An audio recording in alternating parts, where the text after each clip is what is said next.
உலகம் முழுவதும் மோதல் போக்கு நிலவுவதாகவும் எந்த நேரத்திலும் உலகப் போர் வெடிக்க வாய்ப்புள்ளதாகவும் மத்திய அமைச்சர் நிதின் கட்கரி தெரிவித்தார்.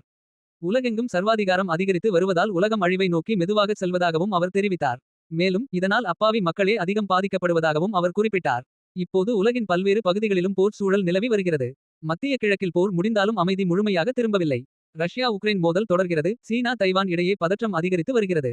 இதுபோல சர்வதேச அளவில் பதற்றம் நிலவுவதால் அது பொருளாதாரத்தையும் கடுமையாக பாதிப்பதாகவே இருக்கிறது.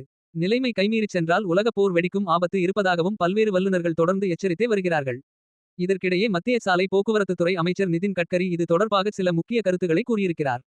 மகாராஷ்டிர மாநிலம் நாக்பூரில் நடந்த நிகழ்ச்சியில் பங்கேற்று பேசிய நிதின் கட்கரி இந்த கருத்துக்களை தெரிவித்தார். அவர் மேலும் பேசுகையில் இஸ்ரேல் மற்றும் ஈரான் இடையேயும் ரஷ்யா மற்றும் உக்ரைன் இடையேயும் மோதல் நடந்து வருகிறது.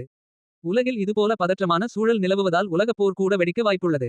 வல்லரசு நாடுகளின் சர்வாதிகாரம் காரணமாக உலகில் ஒருங்கிணைப்பு நல்லிணக்கம் மற்றும் அன்பு மறைந்து வருகிறது.